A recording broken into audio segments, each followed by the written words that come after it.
Hi, everybody. Welcome to another edition of Too Opinionated. I'm really excited today. I've got the creators and the directors of the new comedy Business Inc., Kimberley Wells and Torray Green. So welcome to both of you. Thank Hey, you. how's it going? It's good to be here. Good day. I was sure I was going to mess up that opening, but I think it was all right. It was good. It's clean. I got through it. Now, welcome to you both. So I'm really excited to talk about the show. But before we do that, let me find out a little bit about each of you. So I'll start with you, Kimberley. Talk a little bit about your background, what got you into the entertainment business. What has you writing, directing, all of this stuff with the new shows. So my background is I'm Australian. We never figured it out. I know, especially with my accent. Knew. I'm just it's one of those weird things where I was a really shy kid who hated being on stage, and then like something flipped when I was like 13, where I was like, yes, I want to be an actress. And like a writer, like I wrote a play for school and I forced my whole grade to be in it, and my teacher put it on. Yeah. I'm kind of like bossy that way. I'm just like, you're doing this play, all the kids in my class, and this is what's happening. And then 10 years ago, I went to Chicago to study improv comedy and sketch writing, and I really enjoyed the writing aspect of that. So when I got to Toronto, I took the Second City Writing Conservatory, and that's where I met Torray and Dave, other co-creators. And we just thought everyone else in the class sucked and we were awesome. So we stayed friends. We had a sketch group for a while, and then we tried different writing projects. And Dave and I we've been a writing partnership now for like 4 years. So we've written a number of comedy pilots. And as far as directing, I always wanted to give it a go, and I did the 48-hour film project a few years ago, and I was just like, I love this. So all those aspects of all things like doing, you can do with directing. And then, like I said, I'm naturally like a bossy person, so producing just kind of is, I get put in that role because I'm always the person that like bosses everyone around and like brings people together to do something. Yeah. T, is she bossy? Yeah. Yes. But she's talking about, so we've known each other kind of long enough where we kind of get each other and understand kind of boundaries, things like that. Well, I mean, somebody has to do it. Yeah. Or else you just end up just kind of standing around. Somebody's got to push it forward. Yep. Yes, that's normally me. I'm the person like, yeah, let's stop talking about it and actually do it. Let's do it. Mm-hmm. What about you, T? What's your background? What got you into kind of the entertainment business? What got me into entertainment business? I basically, if we're going back to when we were kids, I was always the kid that. What happened? What was your childhood? Well, let's start from the age of 1. Just I always loved film, movies, and I was just a big kind of film nerd. And then as soon as I could get my hands on a camera, I'd be running around the camera with my friends and recording things. And then by the time it was time for college, I went to, first I took some like liberal arts thing, got through that. Went to film school in the west coast of Canada, BC, and so was able to film a bunch of things there, mostly documentaries, and then came back to Toronto and joined the Second City training program. For first I was actually doing the stand-up program, and then somebody was like, oh yeah, there's this writing program. So I jumped into the writing program, and I met Kim, met Dave. I loved everybody. I did love everybody. Everybody had their unique thing, but I think us three were kind of more committed to maybe doing something outside of the classroom. Yeah. And so and then from there we did a few like kind of live shows, and then yeah, that's basically it. We did that and then kind of moved on to writing kind of individual things, and now Business Inc. Yeah, yeah. So let's talk about Business Inc. because I watched the trailer. I was telling you off camera, it looks hilarious.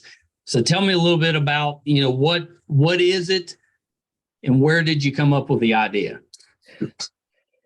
Well, for Business Inc., it was an idea that spawned out of kind of lockdown and during the whole pandemic thing.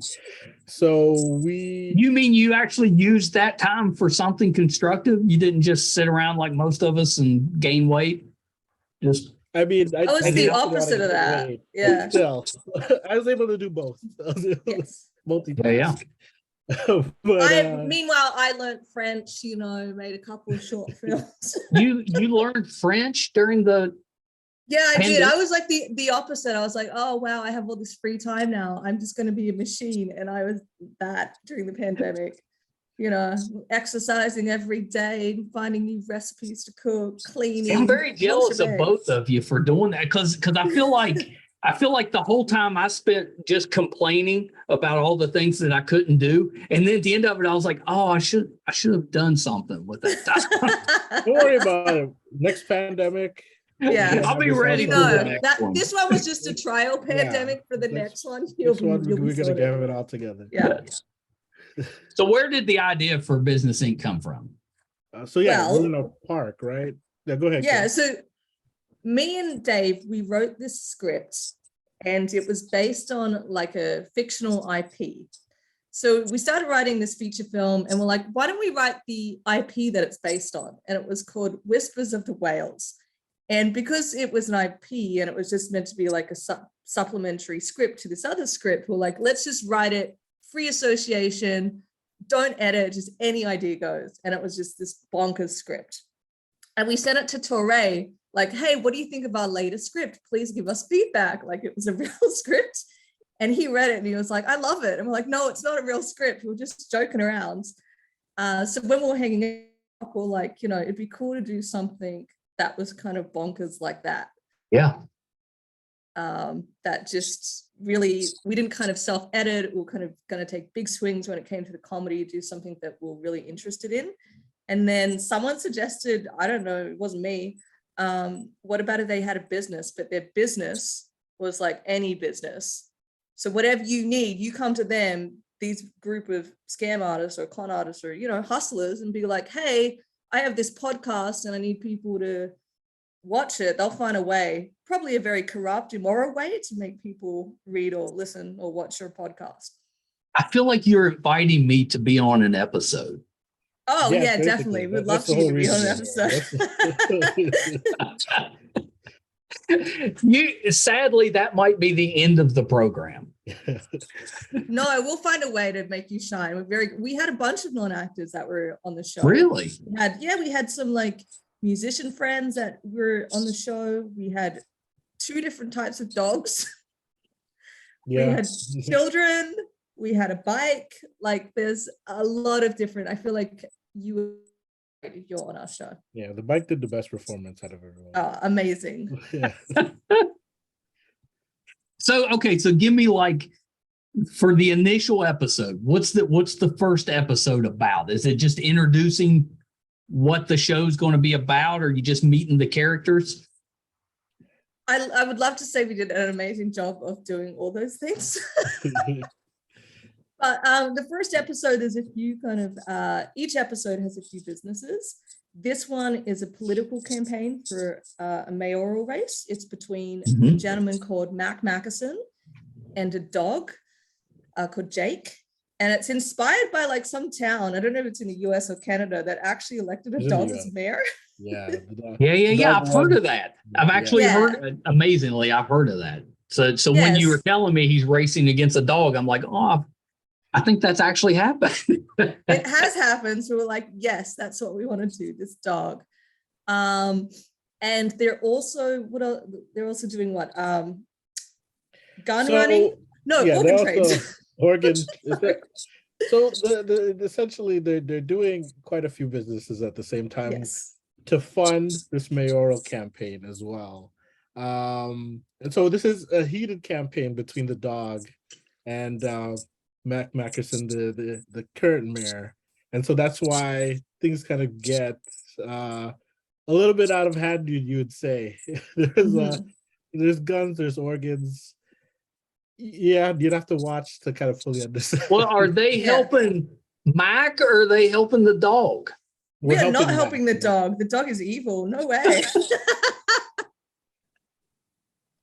We're helping Mac, who is a very slimy politician, but that doesn't matter. Yeah, because there's also dirt on the dog as well. So yes, we're able to like any political campaign, there's dirt, there's intrigue, there's money. Where is it coming from? There's slander.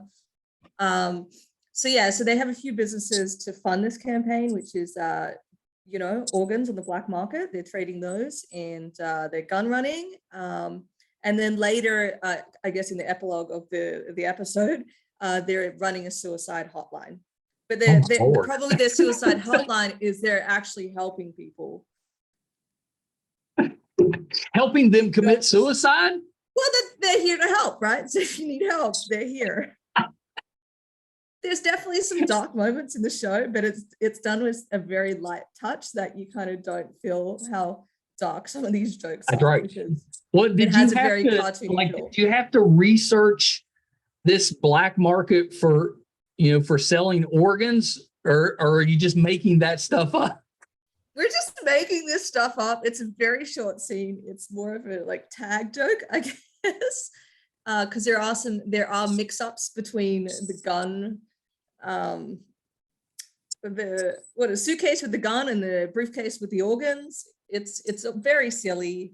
And we're also selling T-shirts. How could we forget the T-shirts as well? Yeah. So yeah. Well, you need to actually sell those. You should have a little store with merchandise. We have 3 that we could sell, actually. 3 that we had as props that are up for sale if people want to buy them. Yeah, it would be cool to get some merch, vote Jake the dog. People love merch. Mac Mackerson. Yeah, we didn't think of that. Let's put that on the agenda too. Right? So that's the first episode, but each episode has crazier businesses, so how many episodes is the first season? 6. Yeah. Oh, that's good. That's good. I'm assuming that it's the first season. I assume you are going to do follow-up seasons. We have so many ideas. We already have a second season mapped out because they can do any business. So you could literally pitch us 5 businesses right now and be like, yes, we can make an episode out of that. Yeah. Yeah, I love that idea because your ideas, your possibilities for the show are kind of endless. Yes. And I think too, because of the style of the show, we do a lot of kind of parody and send up as well. So we can be influenced by different genres. We do have a police episode in episode 6, our final episode.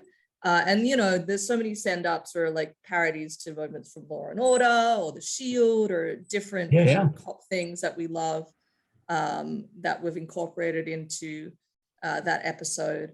So each episode kind of is its own little mini film because it's influenced by the businesses they're doing that week, but also kind of the genre or style it's kind of parodying as well. Yeah, I love that. So do both of you also act in the show? Yes. We do. We decided to write us the starring lead roles. No, we do act in it, but I would say our lead actors, Torray is the boss, I guess, in the show. And then my character works for Torray, but our 2 lead actors, Bree Ali and Anesti Danellis, are also in the show, and they're phenomenal. They're so funny and they're amazing. So we were just trying to keep up with them really as actors. Where did you find them? Anesti's my best friend, so I just told him he was in my show. I'm sensing a pattern. Yeah, cool. But no, he's also incredibly talented. He just got back from Edinburgh, the Edinburgh Fringe Festival. You know, he's been on CBC, Winnipeg Comedy Festival. He's a really talented musical comedian. And then Brie, we wrote Janice, and I'd seen Brie perform around the Toronto community, and I just thought she was hilarious. And in my head, she was the only person that could play Janice. So we're just hoping she said yes. And because it was a pandemic, everyone was free. And so she did say yes, and we're really lucky. Yeah, I think it's pretty great. Are you two as directors hard on you as an actor? That is a hard thing to do because it was such a project where we were kind of filling in not just as directors but as everything, and so we had to play all of the roles. Yeah, it's a lot of hats. And well, part of that was out of necessity because the Ontario government like changed laws, I think, at one point, whereas you could only have like 10 people in a room. Really? So we kept our crew. Yeah, we kept our crew really small. Well, yeah, I guess you were filming during the height of this nonsense. Yeah, pandemic. Yeah. So we could only have we had a crew of like 12 people, which, you know, everyone was doing multiple hats.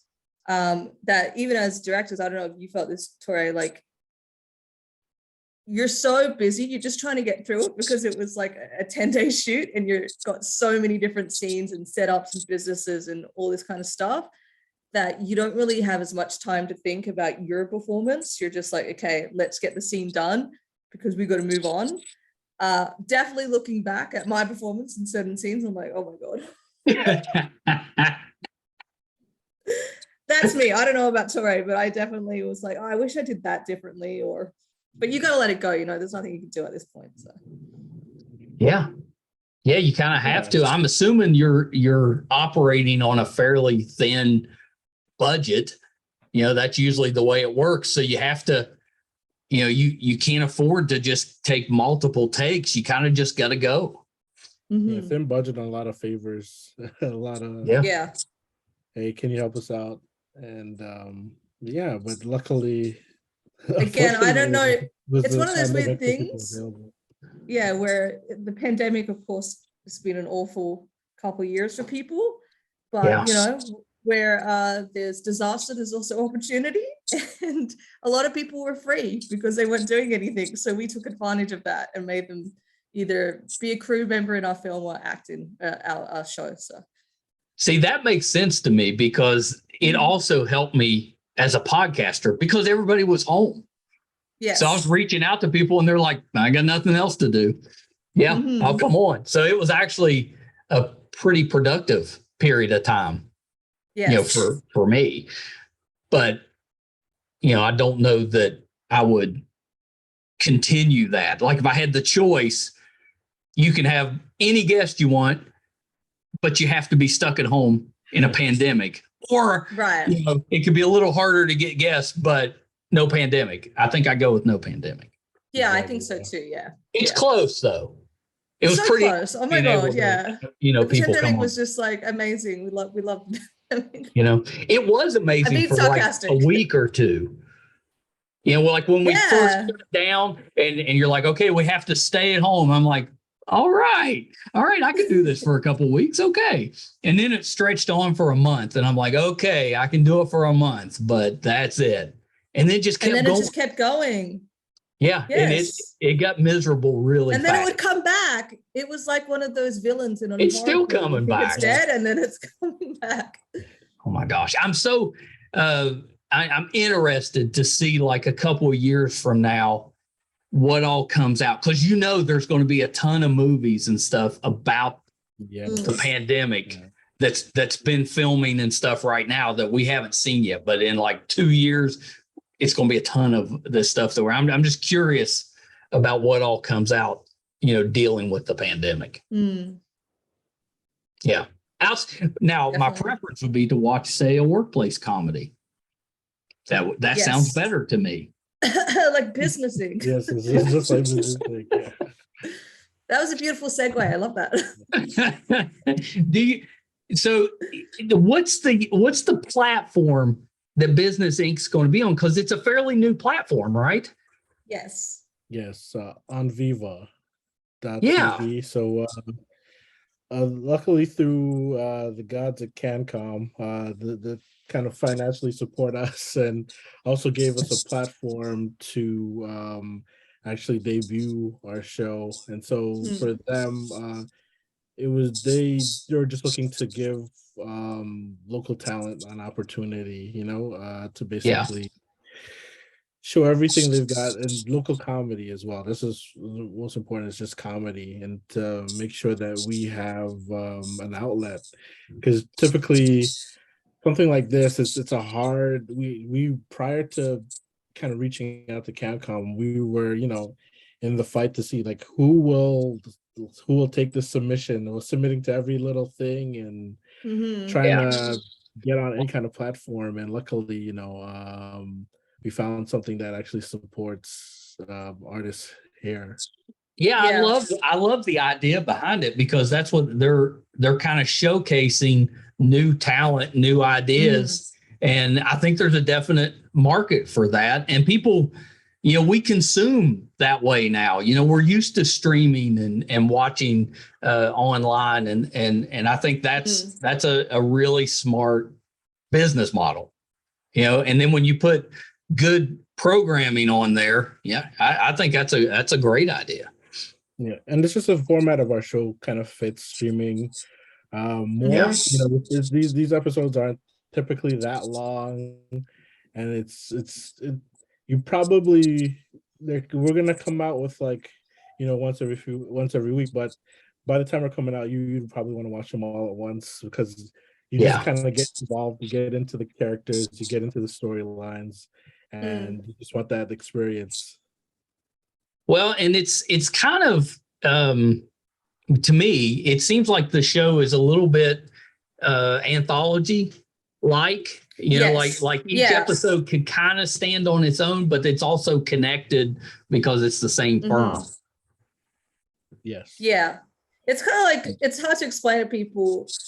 It's like, it's a sitcom, but there's also, because there's these like flights of fancy or, like cut to different businesses, there's elements of sketch comedy to it as well. Yes. Yeah. Because the characters kind of put on like different characters depending on like what their boss asks them to do. So if their boss wants them to be, a detective this week, then they're going to, they're not just going to be any detective. They're going to be like, a cliche New York hard-hitting, smoking, gambling detective or something like that. That had right? to be fun to play. Like for the people on the show, that had to be fun. It's funny because whenever I talk to the actors that were on the show, not the crew members, but the actors, they're like, oh my God, it was the best time. I had so much fun. It was just awesome. It was just so cool. And then when you talk to the crew, it's like, I was so stressed out. I was doing like 5 different jobs. I didn't sleep for 2 weeks. So the actors all had a great time because they just got to come in. They got to they got to do all kinds of different roles. Freedom.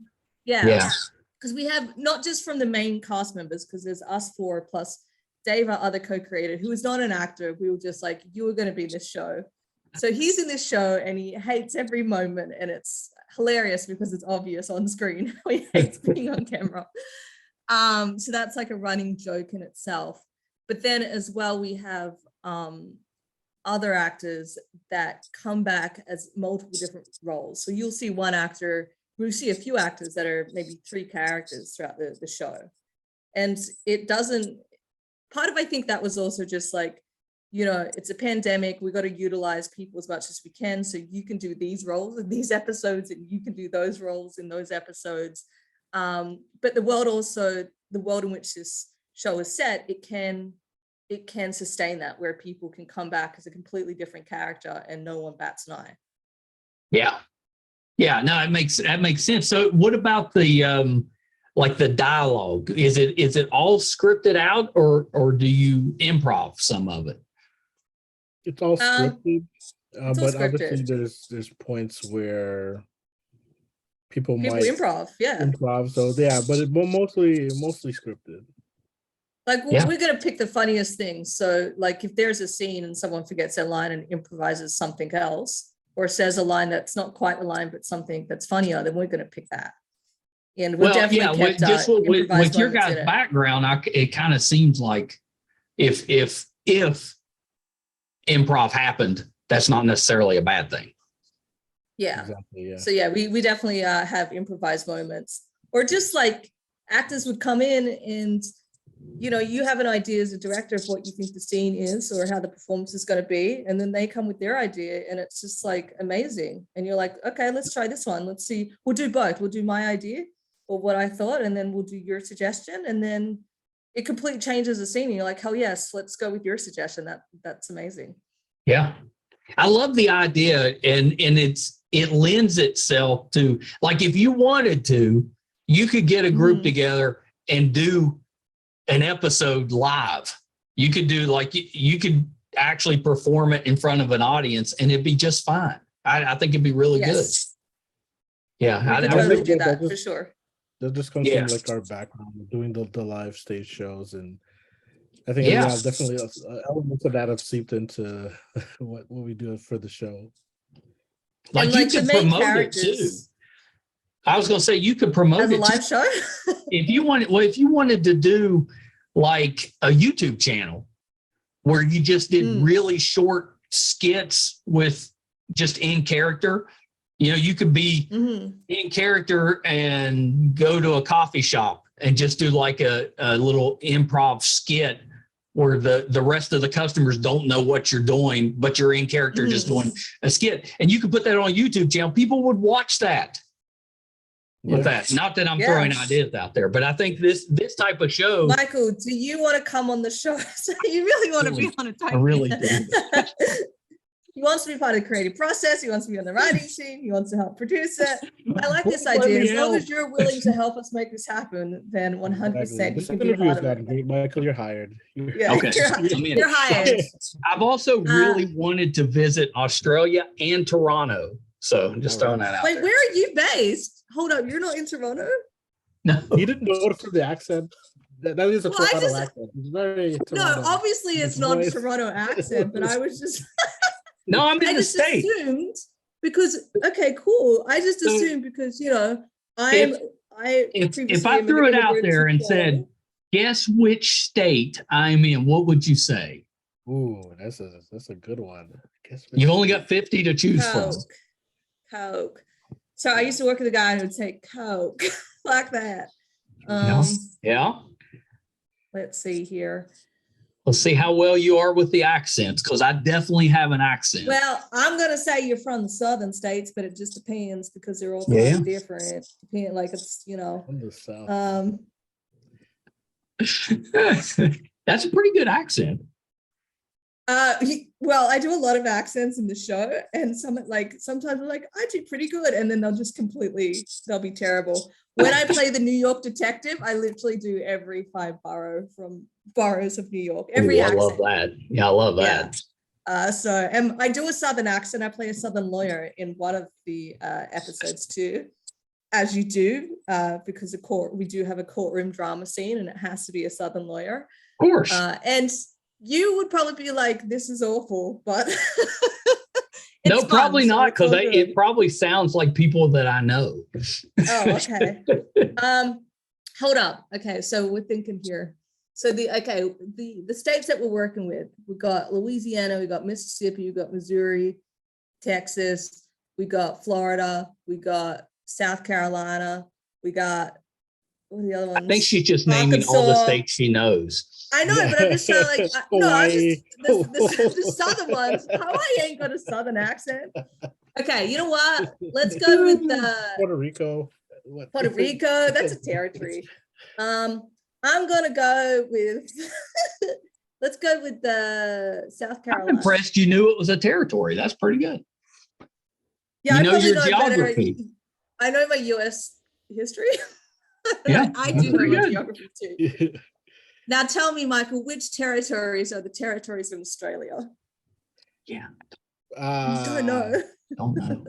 Even I know that every scary creature ever lives in Australia. They do. I have, you know what's funny is I was talking to this friend of mine And she was saying that kangaroos are dangerous. I'm like, kangaroos aren't dangerous. They're super fluffy and cute. Anyway, yesterday a kangaroo attacked his owner and killed him in South Australia. No. Yeah, it's the first time since 1936 that it's happened. So I take that back, Emily. Kangaroos are dangerous, obviously, because they can attack people and kill them. Well, I've seen them box people, so I would have said they were dangerous. They're so soft though. Like you can cuddle them. The docile ones in like a reptile box. That's a very Australian thing to say, that you could cuddle a kangaroo. I don't know anybody else that would want to cuddle a kangaroo. No, you do though. You do. You don't know that you do, but trust me, you do. Anyway, so I put South Carolina as an option. Torray, what state are you throwing in there? Oh man, I gotta. This is a tough. Yeah, come on. I'm terrible at guessing accents. I'm gonna Hawaii. It is not Hawaii. I wish it was. I wish it was. I love the beach. South Carolina's a good guess. Ooh, South Carolina's a good guess. Well, I'll tell you this. South Carolina's not right, but Florida. People in my state vacation in South Carolina a lot. Like that's one of our favorite vacation spots. Are you in North Carolina? East Carolina? Virginia? That's close. That's close. Maryland. That's also Georgia? close. From Georgia. West Virginia. West Virginia. That's it. There we go. West Virginia. There we go. Yeah. Cool. Wow. Yeah. We're just a little tiny state. I'm in a little tiny town outside the capital. Yeah. Nice. There you go. See, when we first started talking, my natural inclination is to just copy your accent. Well, I would not be offended. Copy away. I do get offended though when people try and copy my accent, because normally it's terrible because it's hard to do an Australian accent. When they do it, they're always like, "Oh yeah, crikey, mate, rah." Pardon? I wouldn't even try. Well, at least in public, I would. At home, I might try. Of course. Yeah, exactly.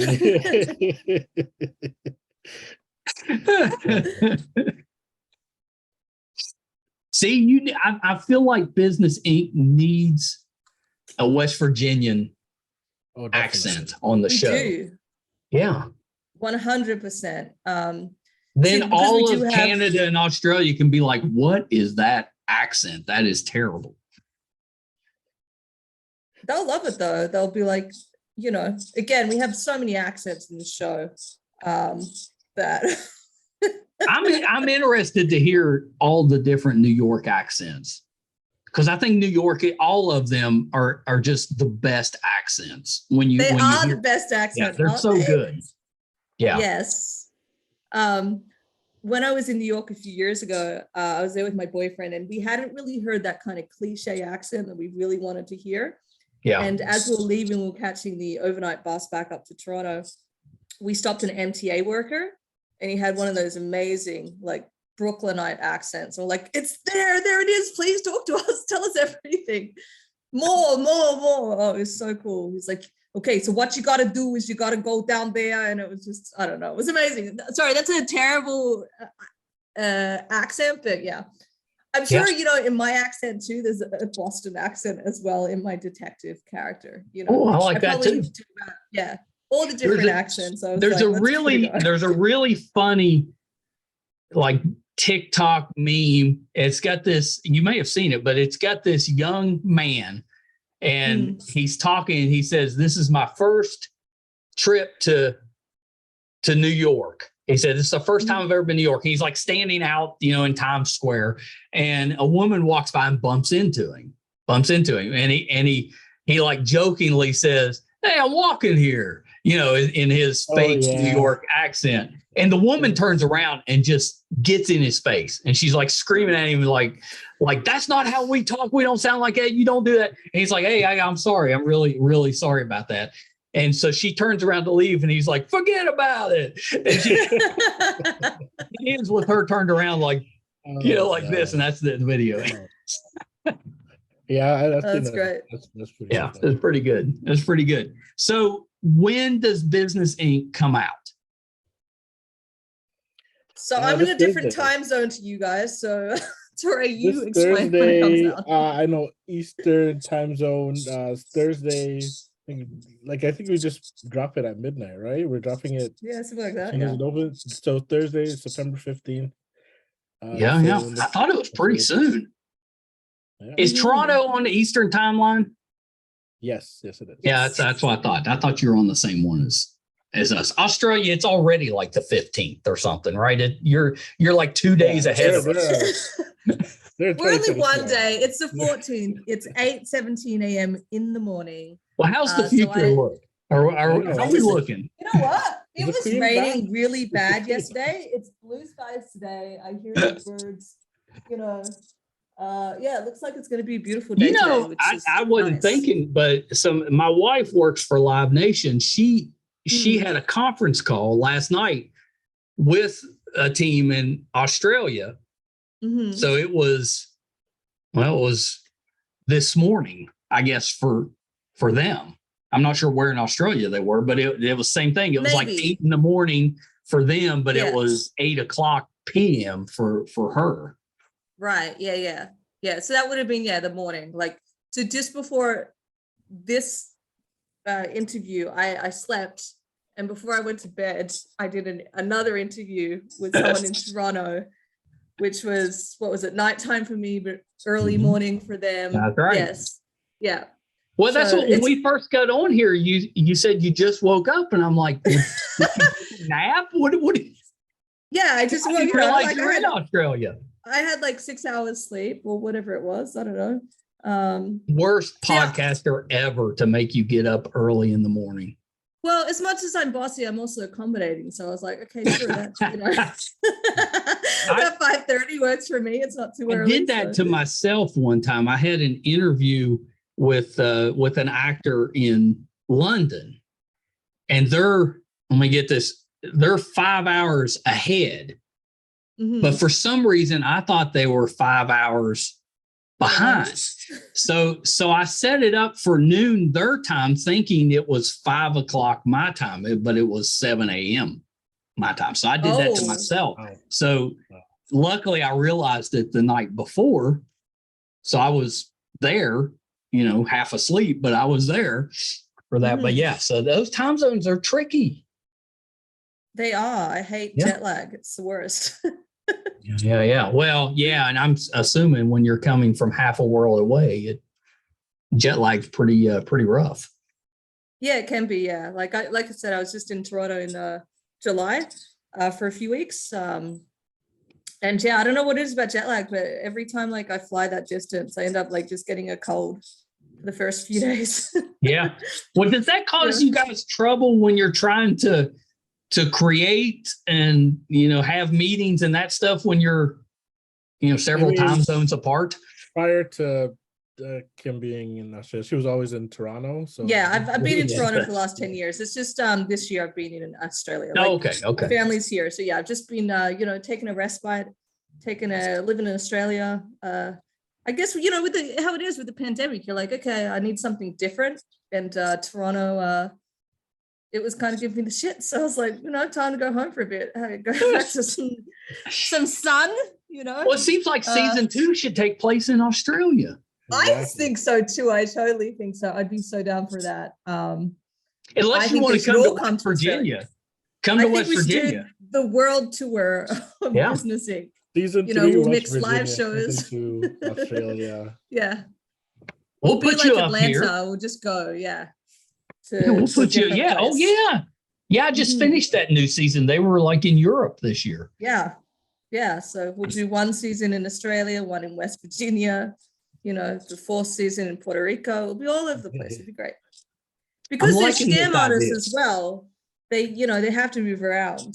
Obviously, they have to keep changing because people getting annoyed with their shenanigans. So they need to obviously pack up and move to. Well, of course, yeah. Countries. They got to move that business around before they get in trouble. Well, before they get caught, really. Or before they get caught. And the question is, do they face consequences by the end of the season? That is a big question. Well, so does it end on a cliffhanger? No, it definitely it doesn't end on a cliffhanger. But it definitely ends them in a different set of circumstances, which means that our first episode for season 2 is going to be really fun. I don't know. I feel like, should I spoil it? What? No, don't spoil it. What are you doing? Okay, don't spoil it. Watch the show. Watch the show, and then you'll see. The show comes out in 2 days. 2 days. You can wait to. You can give you all the plot lines.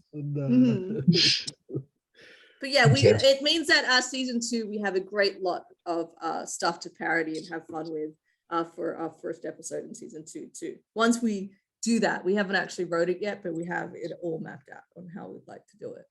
That's kind of the fun part, right? The getting together and writing the episodes. For me, that would be the fun part. Well, how we kind of approached it is the first 2 episodes we wrote as a team, as the 3 of us. Yeah. And then we each wrote an episode. So I wrote episode 3. Dave I like wrote that. episode 4. Torray wrote episode 5, and then we came back and we wrote episode 6. But we all helped each other with like each episode. Like we would write the first draft or 2, and then we'd polish as a group. You guys must get along really well if you're able to do that. Yeah, I would think some people would have trouble be like, "No, you write that episode." I'm like, okay, I think some people would struggle with that. We did a great way of, we had a bunch of plot lines, things we wanted to cover, and then it's kind of a matter of, I'm trying to put pieces together how we did this again, because we had a bunch of them and then we kind of split them all up, and then we all kind of picked out of like, hey, which ones we want to do. So we had a list of businesses or business ideas or different things that we wanted to kind of do. We'd already written it. Basically, it was taking too long to write the episodes. And what I mean by that is like finding the time for all 3 of us to get together, write out the episodes, edit, all that kind of stuff. So we did it for episode 1 and 2, and it's like, let's speed this up. Why don't we each write an episode? Because by the time we all go away, spend a week writing an episode, we come back. That way we have 3 episodes instead of just 1. So yeah, we had like a list of ideas, and I was like, I'm interested in doing like these collection of ideas. I think these ideas will pair well as an episode.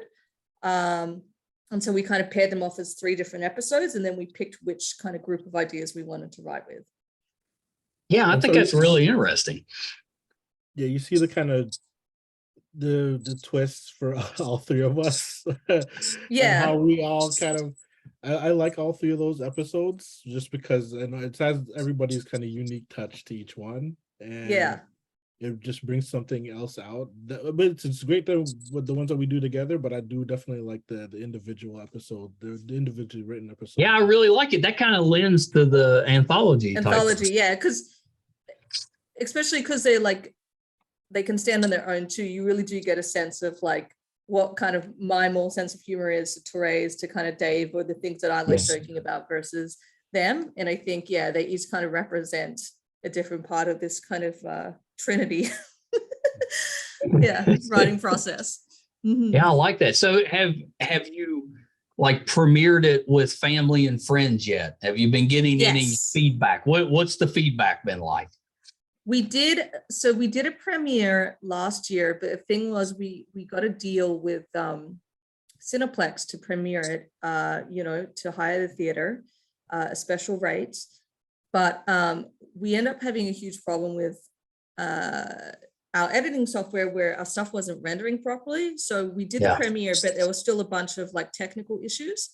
Most of the people didn't notice it, but I was standing there, I don't know about you, Torray, and I was just like, oh God, that's not quite right. So there were some technical issues for the premiere, but most of it was completely done. So we premiere it for like 100 or so people. And they had a great time. Like the feedback was really positive. It's always interesting with any comedy, seeing where you think the laughs are versus what the audience laughs at versus things that you'd never think were funny that people find funny. So it was great. And people just left the theater just kind of beaming, having a lot of fun. And like, this was a really fun show and a great night. That's awesome.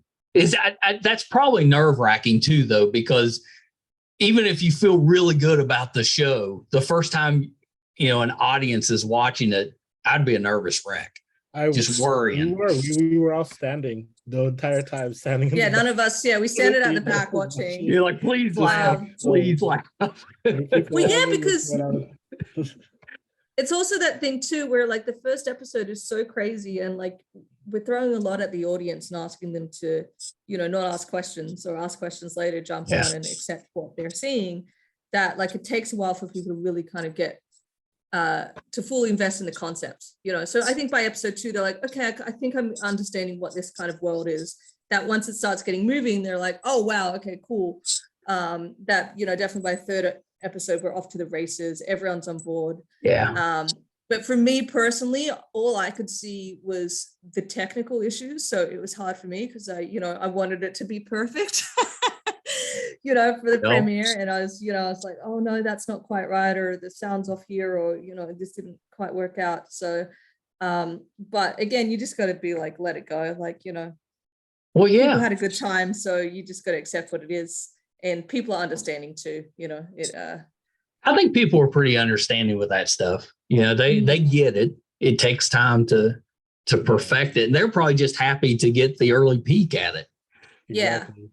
And what's funny too is like you get this as a comedy writer where you write something and then it gets done, and then like you're editing or whatever, you get to a point where you don't know if it's funny anymore.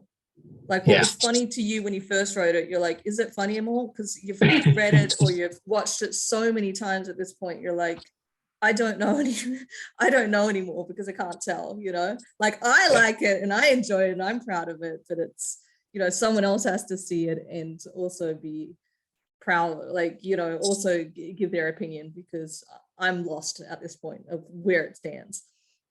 I'm excited to watch it. I thought the trailer was hilarious. Thank you. Yeah, so I think what we're going to do is we'll give it a couple weeks.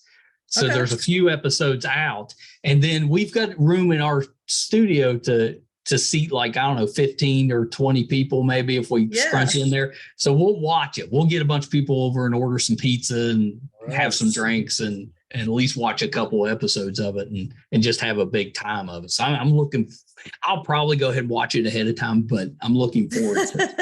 But I think that type of show is even better when you have a group. Yes, exactly. Yeah, because you kind of feed off each other with the laughing and stuff. And I think that'll be blast. I'm like excited. It's very, very silly. So like if your friends like kind of silly humor and stuff, and just I don't know, absurdity and that's craziness. The whole point of it. So we just want. It was a difficult time in which we made it, and what we were trying to do was just make people laugh. Have fun and just have a good time, and this was like everything was inspired in the vein of kind of shows like Mr. Show and like Children's Hospital. Children's Hospital and Mr. Show both were ones that I thought of when I was watching the trailer. It seems like something like you would watch a few years back on Adult Swim. Exactly. Or something. That definitely like was when we think about their sort of programming, it was definitely like this is the sort of vein or program that we think would suit with their slate. Like we were definitely inspired by that. And then these are more high watermarks, but things like Arrested Development and 30 Rock in their sense of like they have the callbacks and the core twos and the kind of density of jokes. For us, we feel that certain things are going to go over your head the first time because it's just, again, a lot of things are coming at you. That if you watch it a second time, you're going to see different jokes that you didn't get the first time. Yeah. When you get ready to put out season 2, you have to come back so by then I'll be like this obsessed fan, kind of guy from the show. That's what we want. We want like, and then we can really get into that. We think, people are going to get it or they don't get it. But if the people that do get it, they're going to really get it and they're going to love it. And that's kind of what we really want to foster is those people that really get it. It's got the potential to be a very cult type of show. I think. So I'm excited about that because as a nerdy guy, that's the type of shows I love. Yeah. Well, thank you both for taking a little bit of time. I'm so excited about the show. It's Business Inc. So I want to get it right. It's going to be on Viva. That's correct. TV. ONBIVA.tv. .tv. Yeah. Is their model is that you sign in, or you go to the website and then you can watch the programming, or is it a subscription model? How does that work? We don't have a subscription model on our show. So there are for certain programs, because they have like their main site, but they also have a music streaming platform too. Yeah. So for our particular show, and for I think the CanCom shows that are debuting, the ones that they've backed, I don't think any of those have subscriptions on them. So you just sign up, like it's just an email sign up, and then you have access to all their programming. Yeah. Yeah. We all love free programming. Exactly. Yes. We do, which is, in Australia, it's very hard to access free and illegal programming because the government just doesn't let you. You go on one of those websites and it's like, no, thou shalt not pass. So I have to pay for everything here, which is oh no. Yeah. Well, that's your fault. You got the itch to go back to Australia. You could have been in Toronto. Look how beautiful and sunny it is. We're coming into summer. There's kangaroos. Look how nice and rainy it is in Toronto. I can't see your background. I've heard about these kangaroos. I don't know. Thank you both so much for coming on the show. I love what you're doing. I love the stories where it's just a group of people that meet by chance and then create something awesome. I think that's really cool. Yeah. And we hope that for other creators too, it serves as an inspiration. Just go out and do it. Yeah. We had barely any money to make it. We had a tiny crew, like I said.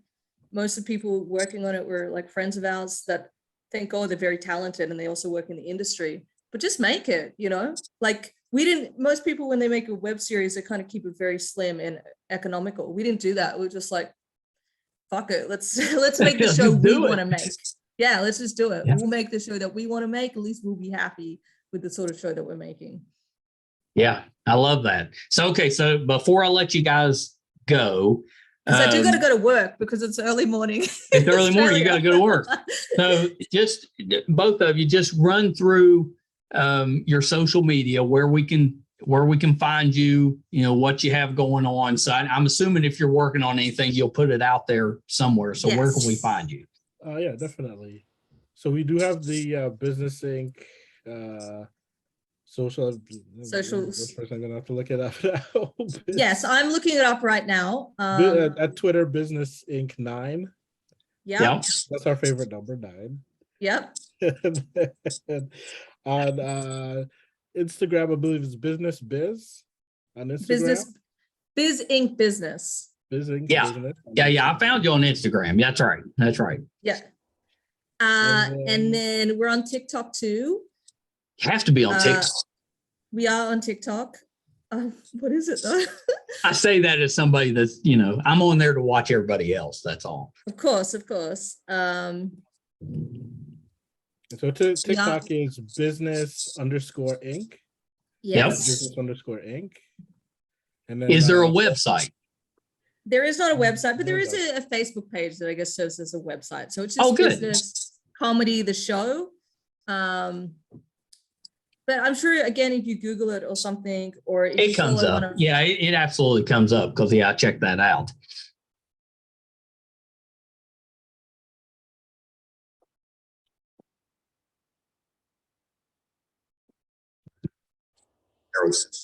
Yeah, I was looking at you and neither one of you was moving. So I was like, is this a bit or are we froze? Yes, we planned it in advance. We're like, okay, at the 30-minute mark, we're going to freeze. We're going to freeze up. Well, thank you guys so much. Yeah, go ahead. Go run through them one more time just in case we didn't get all of them. Okay, so Instagram for Business Inc. It is Biz Inc. Business. Yep. TikTok, it's business_Inc. Twitter, it is Business Inc. 9. And Facebook, it's Business Comedy, the show. Very good. You could also follow me on Instagram Kimbo Sizzle Slice, one word. Kimbo Sizzle Slice. Well, I wanted to differentiate myself from the late and great Kimbo Slice. So I'm Kimbo Sizzle Slice. You can follow me on Instagram, where I will be nonstop posting about the show for the next few weeks and forever. And you can follow me on Twitter, Thunder Daps, Thunder DAPS, and at Twitter. Very nice. Very nice. Yeah, I like that you're not just going with your name. Let's do something unique. Of course. Well, Kimbo is my name. Like, well, right. But you could have just went with Kimberley Wells. Yeah, I could have. I'm squatting on my name until there's a more famous Torray Green where I can sell the. Yeah, there's a story behind his name where he doesn't want to be associated with it if you Google his name. Yes, I know that story. Terrible. That's terrible. Not him, by the way. Oh yeah, I know he plays a very naughty boy in business. He's a scamming boss or whatever, but he's a good person in real life. So yeah, of course. Well, thank you guys so much, and you definitely have to come back for either for the season 1 wrap up or for season 2. Yes, 100%. Both 100%. Because we're filming. We got to do season 2 to film season 3 in West Virginia. Obviously. Yes, season 3, West Virginia. It's a done deal. I love it. Let's see, done deal. That'd be like 2024 West Virginia. Yes, exactly. Doing it. It's happening. As we know, I make things happen, so I will find a way. I know. I've heard you're a little bit bossy. Yeah. All right. Hold on one second. I hope you guys enjoyed that. So Kimberley Wells and Torray Green. I love, you guys know, if you've watched this show or you listen to the show, you know I love highlighting kind of undiscovered gems. And I think I have one here for you. Business Inc. comes out September the 15th, and it's on viva.tv. So definitely check that out. If you're like me, you're always looking for something new and funny and just something to kind of get your mind off of the trials of the day, so to speak. So definitely give this one a try. And I do think that it's going to be in the vein of some of those terrific Adult Swim shows. I'm really looking forward to it. The trailer is just hilarious. Thank you guys so much for tuning in again this week. I definitely don't take that for granted.